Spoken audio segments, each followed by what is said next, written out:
Welcome to the Counselling Tutor Podcast, the must-listen-to podcast for students of counselling and psychotherapy. Here are your hosts, Rory Lees-Oakes and Ken Kelly. Hello and welcome to episode 69 of the Counselling Tutor Podcast with me, Rory Lees-Oakes.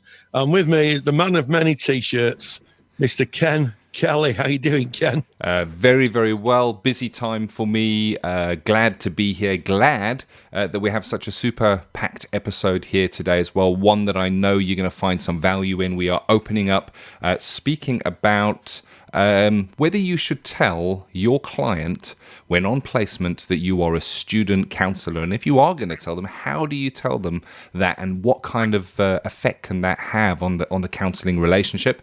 Practice matters today, I know, is going to be a big hitter for so many people, especially this time of year. It's all about placements. Give us a bit of a tidbit, Rory. What can we expect? Yes. Well, what I'm going to do is I'm going to explain how you can make the most out of your placement and use that time very productively, which will help you in your career going forward. Excellent. Really looking forward to that one, and a hotly debated topic. I wanted to say topic to the debate there. Sounds like a chocolate on our Facebook group. And then we're going to be closing off today with, can a counsellor counsel? Can they rightly counsel if they are struggling with their own clinical depression? So that's going to be an interesting one. And of course, we're opening that up to debate. But we're going to be starting by looking at, should we tell a client when we are a placement counsellor that we're still studying, that we are a student counsellor? And of course, our topics are informed by you. We don't make them up. We look to you for our topics, and they come from our Facebook group where we have over 16,000 active members discussing, suggesting topics. And can you just tell us how we can become a member of that Facebook group, Rory, and then give us a rundown of the actual question that came in? Well, it's super difficult to join our Facebook group. It's super difficult. All you do is you go into Facebook, you type in Counselling Tutor, and you find us. We're a closed group. So if you click on, you knock on the door effectively, we let you in, and there you are in the big party with 15,000 other people talking about the world of counselling and psychotherapy. So just search us. You can also go to our mother page, counsellingtutor.com. Click on the top right-hand side where it says Facebook, clues in the name, and you can get in the same way. And we'd love to see you. And our first question is actually from a new member, Ken. Isn't that fantastic? And it's a storming question. So hi to Jill Shearer. And she's a new member. She rolled in on the 27th of January. She came into the party. She probably heard all the sounds of the disco going on and the flashing lights under the door. And she came in and she said, I have a question about disclosure of fact. That we are not fully qualified counsellors, still in training. And my personal feeling is that we should be clear about our level of qualification when contracting with a new client. However, I have come across differing views among fellow students who feel it's not necessary to explain. Well, I think that is a absolutely storming first question, isn't it? Oh yeah, it really is, and it's a question that comes up again and again. It came up when we were tutoring together, Rory. We used to get it from our learners, and I certainly get it in clinical supervision. If somebody is in placement, they usually at the beginning of their placement might come in and say, "Ooh, how do we do this? Do I tell them?" And of course, I can see where the question comes from. It comes from the point of view of, we know that we have done the learning and we know that we are fit for practice because we've been signed fit for practice. But if we give that information over to a client, would the client view us in a different way? And I think that the fear of disclosure might be based in that, Rory. Yeah, absolutely. The notion that someone says, well, I'm a student, and the client says, I don't want to be counselled by a student, it could be quite pushing, and it could be very difficult for the clients as well. So, I mean, the first thing here is if you're in placement, this is something that your placement should be taking care of. You know, when they're sending out any information initially, when clients come in for a referral or for an assessment, your organisation, in my view, should be transparent and say, you know, the reason we offer this free service is because we use a lot of students who are in the final years of training. Yeah. And I think it's how you put it. If you say I'm a student, someone could take anything from that. Students now are, anything from children who go into kindergarten to learn to read and play bricks to somebody who's doing a PhD. So I think it's how it's put over. And also I think that if you're explaining to a client, just say, well, I'm in my final 2 years of formal training. And in fact, I did a little bit of digging, and I found that if you go to page 12 of the BACP Ethical Framework, and I know you can, as well as I, have a copy of that on your bedside dressing table, it says, and I quote, page 12, 66, clients will usually be informed when they are receiving their services from a trainee. It's really clear, isn't it? Yes. Really.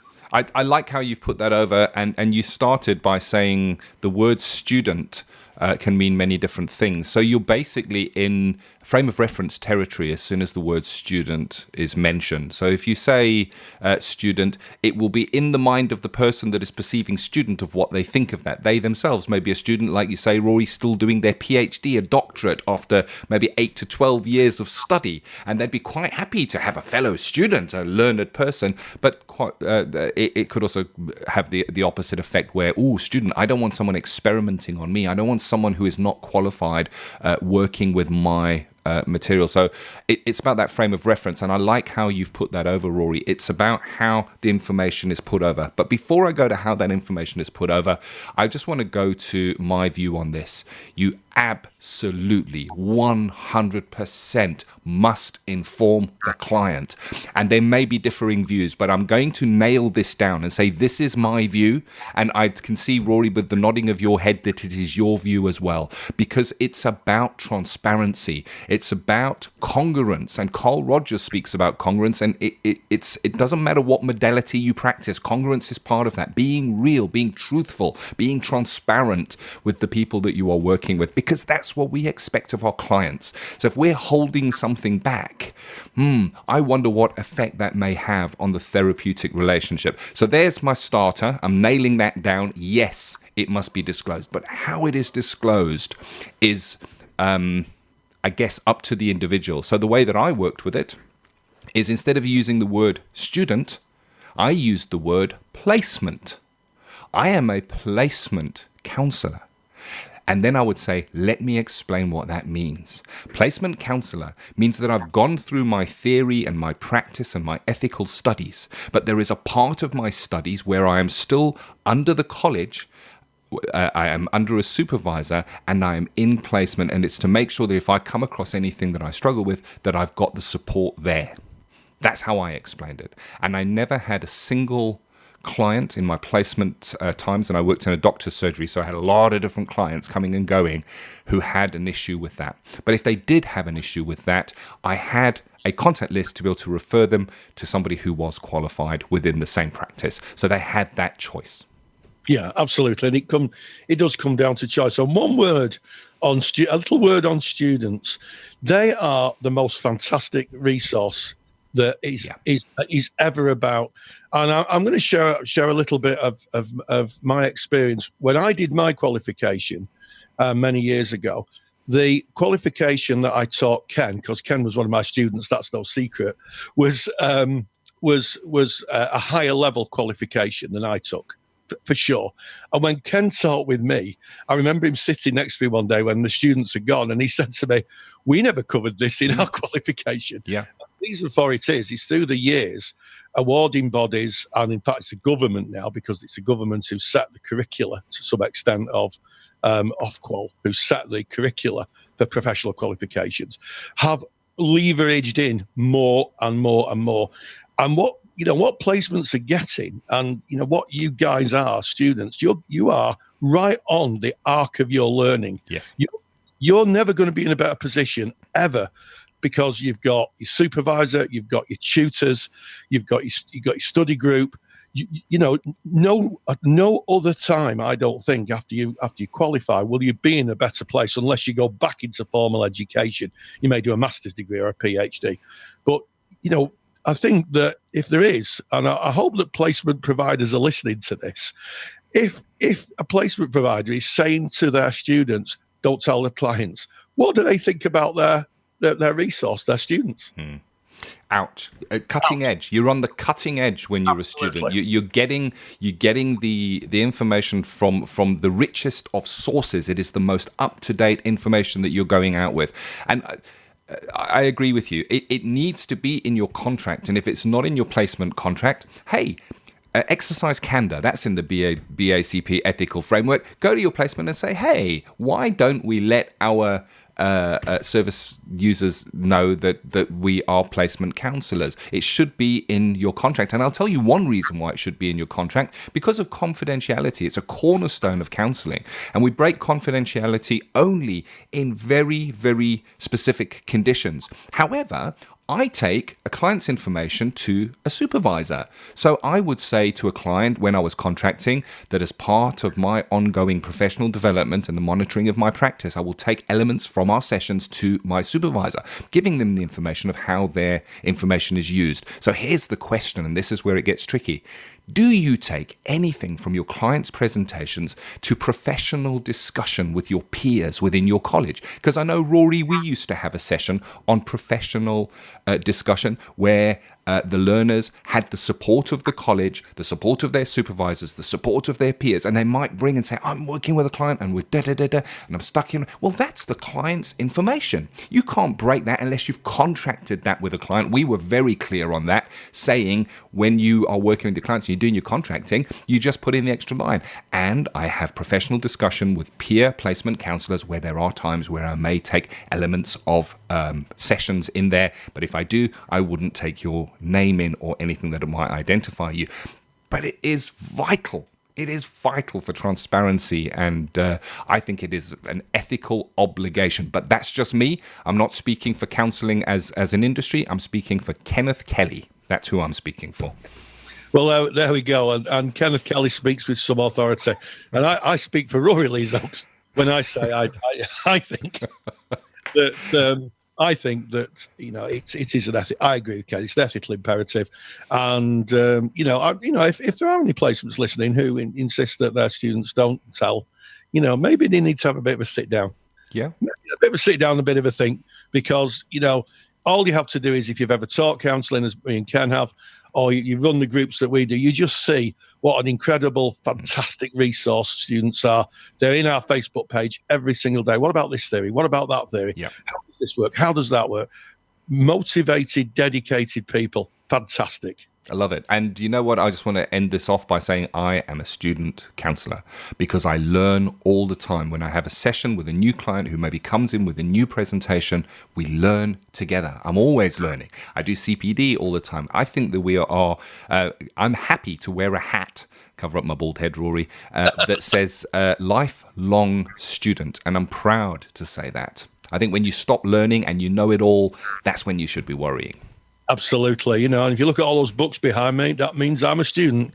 I learn something new every day. There's not a day goes by when I'm not either writing the lectures or doing something else, some handouts, where I go, I never knew that.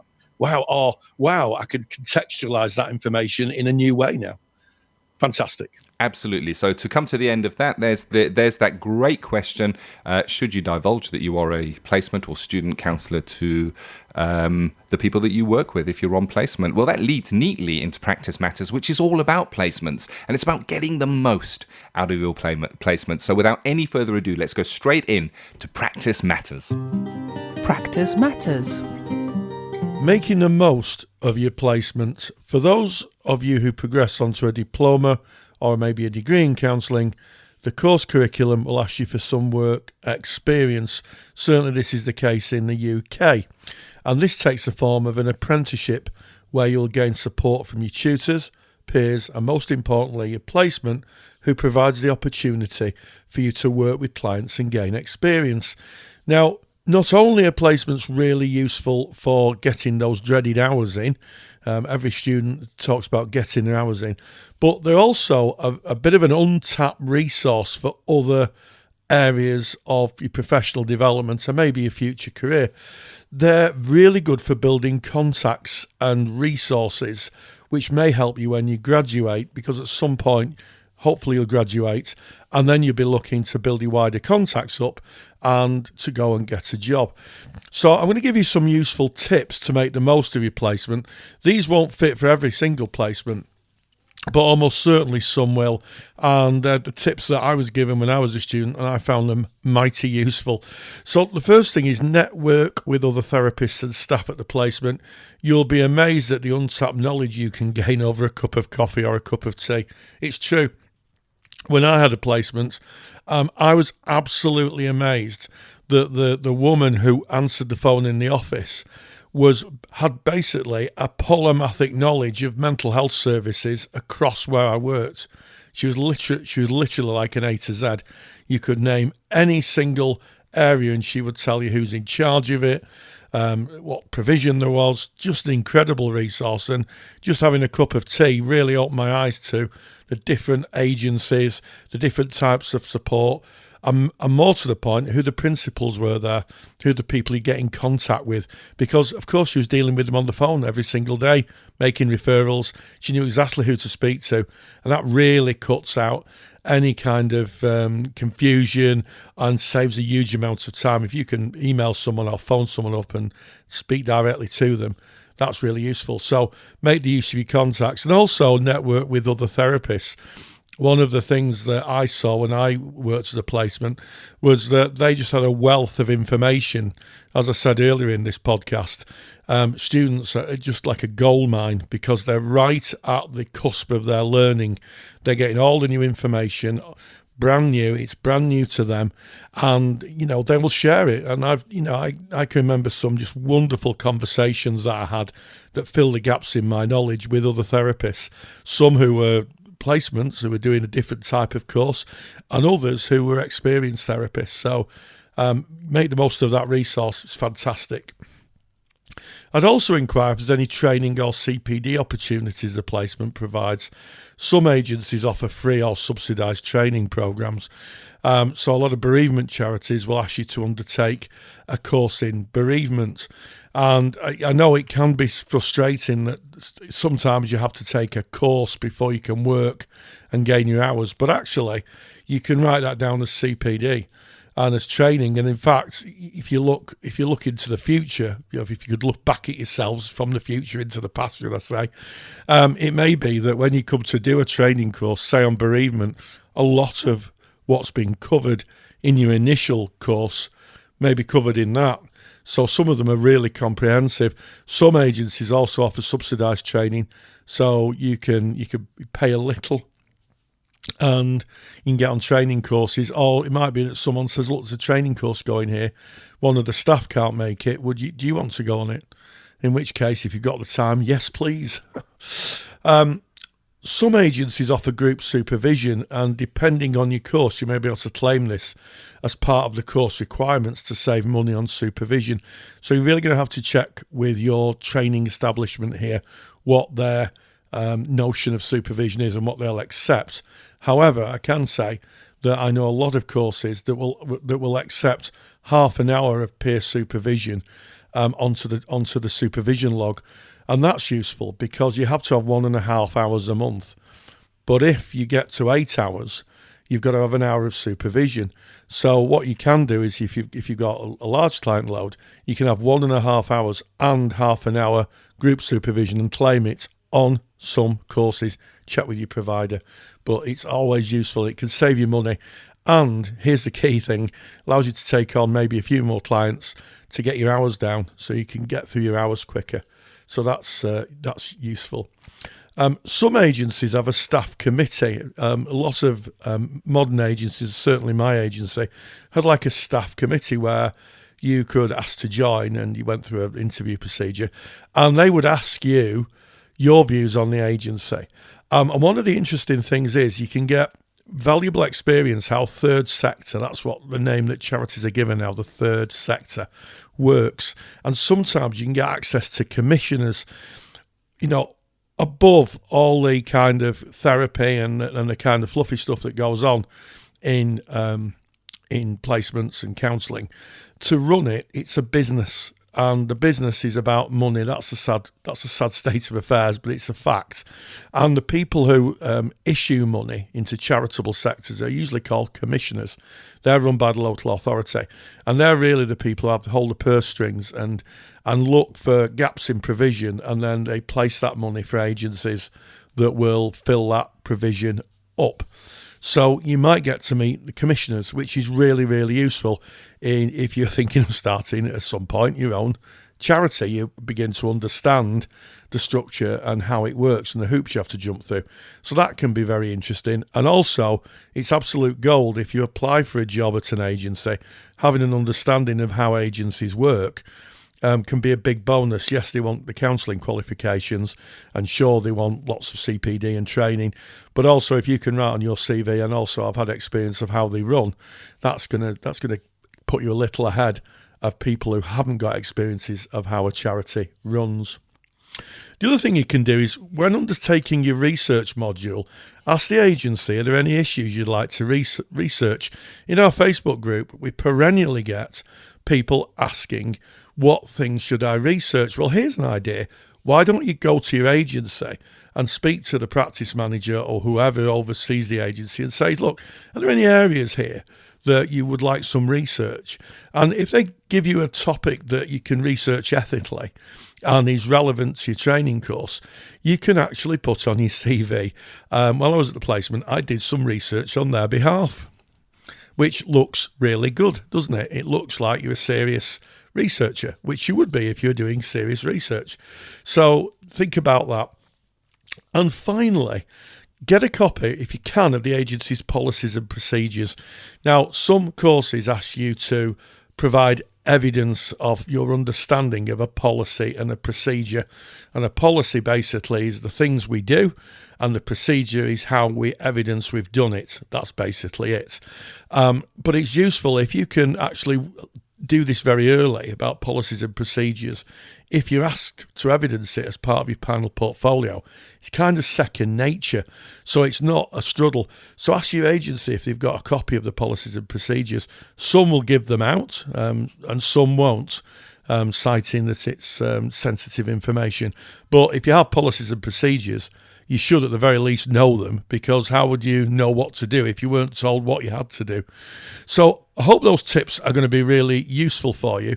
And it is really amazing just how much you can get out of your placement if you know where to ask and know where to look. Thank you, Rory. And I could hear the pens scribbling as you were sharing that information, how to get the most out of your placement. Placements bring up a lot of apprehension. We see it in the group. It is the time of year where a lot of people are considering placements or going into placements. So really timeous. From our academic director, Rory, over there, if you're watching the video, you can see me pointing. Thank you very much for that. And of course, Rory mentioned that Rory always has a super duper handout for practice matters or theory with Rory, and you can get that. And how do you get it? Well, you go to counsellingtutor.com. That's on my other website. You should be visiting that pretty often. And click on the podcast tab. Go to podcast episode 6969. That's this episode. All the show notes are there. Any links that we mention are on that page. A précis of what we speak about today is on that page. And of course, the download for Rory's super handout, Getting the Most Out of Your Placement, is right there on that page. You can download it. If, however, you are a member of the Counselling Study Resource or Handouts Vault, that's the paid side of Counselling Tutor, then that's already been uploaded for you. You just log into your dashboard and it's right there. It'll be listed as just added, and you can go and look at that. And if you're listening to this and thinking, what is this paid side of Counselling Tutor? Well, we have a little bit of blurb about that at the end of today's episode. But let's get on with today's episode. An interesting topic, Rory, another one that came from the Facebook page.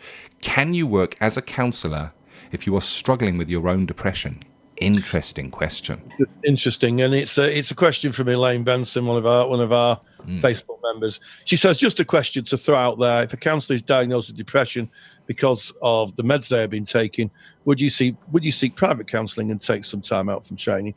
Well, I think this is a very interesting question, and just to put some perspective into this, I did a bit of research before we went on air, and I came across the Guardian newspaper, which is an authoritative newspaper here in the UK. And this is from June 2017. Prescriptions for, wait for it, 64.7 million items of antidepressants, an all-time high, were dispensed in England in 2016. Yeah. And the most recent data from the NHS, that it was up 3.7 million from 2015. Yes. So, we can safely say that we live in a society where people are struggling to some extent with their mental well-being. And, here in the UK, we've lived in austerity for the last 10 years. And, I would say from speaking to people, I know that for a lot of people, life's getting a bit tougher out there. Oh, yes. So the question is, can you be a counsellor if you've got depression? Well, I would say if you are taking medication, speak with your tutor. I know it's difficult. I know it's difficult, but I've had lots of conversations with students who've said, I've been to the doctor, I'm feeling, under the weather. And my view would be is that if you know when you're unwell, then, you can continue. If you're very unwell, you may need to look after yourself first, because, this profession is all about self-care. And also, one of the unique things about counselling is that we're asked to take our own personal therapy. And it may be, with waiting lists being so long on the National Health Service for therapy, that people have to pay for it as students. And I've seen students who have had a few difficulties in their life, really resolve them through therapy or make peace with them. I think the only difficulty, and I speak from a former tutor's perspective, if I had someone who had bouts of being really, really unwell, I'd have to take a principled view if that person could really engage in client work. And it's very, very difficult. And it's a very, very difficult conversation to have with someone and say, look, I can see that you're unwell. Do you really think you're in a place to counsel? So my view would be, speak with your tutor, be transparent, have a think. I'd also take a view from trusted people around you. Feedback here is essential. How do you experience me? And if people say, well, sometimes you can be really down, you can be really disconnected, then sometimes they can see things that you can't. But what I would say, just finally, is that I know a lot of people who are really good counsellors who take antidepressant medication. Definitely. It's a tricky subject, and I'm not going to make a call on it. I don't believe we can, because it's as individual as the people that present with the depression. And clinical depression is a very specific kind of depression. And when your brain chemistry is out of kilter, when it's not operating as it should, medication is extremely effective in rebalancing that brain chemistry. And with rebalanced brain chemistry, the theory is that you are once again fully functioning and able to interact and work as you should. And I liked what Rory said. It's about knowing yourself. So much of counselling study is looking inward, is looking about who you are and getting in touch, dare I say it, I'm going to say it, with your demons, and knowing what the demons are and knowing what your unacceptable to self issues are, understanding and knowing what they are and being vigilant. When do they show themselves? When are they present in the counselling room? When are they inhibiting my therapeutic relationship with my clients? And there's the indication, because as soon as that is inhibited, it is no longer therapy. You are no longer fulfilling that condition of that psychological contact, fully being there with that client. And Carl Rogers' theory suggests that if psychological contact is not 100% there, then the relationship will fail, because it is a necessary condition. So it's about knowing self. It's about looking for help in the right places. It's about knowing what your support network looks like in the depths of depression. Depression is a horrible thing, and I use the word depression because that's the word that's written in DSM. But even that word was conjured up by a pharmaceutical manufacture company.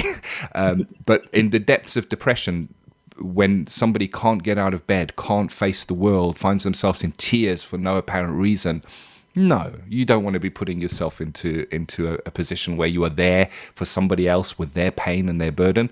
But if you're functioning, then I guess that's a call you need to make. What a question, though. That's what I love about our audience, Rory. It's a really good question, and it's a very sensitive topic. But from the research, you won't if you are listening to this and you're taking antidepressants, which there will be quite a few people, I would imagine, who's listening to this broadcast who, because of the statistics, 64.7 million. Yeah, is that's a lot. I mean, I think we're only. There's only 64 million people in the country. So I think last time I looked. Last time you counted them, Rory. Last time I counted them. 1, 2, 3, 4, 5, 6, start again. So it is not unusual, but use the personal therapy. Have a long consideration, and most of all, take care of yourself, because you should come first. Indeed. What an episode. Episode 69 started off by looking at, should you tell a client that you are a student or placement counsellor, moving straight into placements and sticking with that, looking at how to get the most out of your placement in practice matters today, and then closing with that really interesting conversation, debate that we don't have an answer for, and that is, if you yourself as a counsellor struggle with depression, can you still be a counsellor? Really, really interesting episode. I've loved it. Yeah, and as always, stay grounded and stay safe. If you enjoy the topics and handouts here on the Counselling Tutor Podcast, then you will love the Counselling Study Resource. CSR was built by myself, Ken, and Rory Lees-Oakes to give you the support you need during your counselling studies. So get access to the world's most comprehensive collection of resources aimed at supporting you in your journey to become a counsellor. Take the stress out of your studies by visiting counsellingtutor.com/CSR. That's counsellingtutor.com/CSR. Thank you for listening to the Counselling Tutor Podcast. Find the show notes for this episode on our website at www.counsellingtutor.com.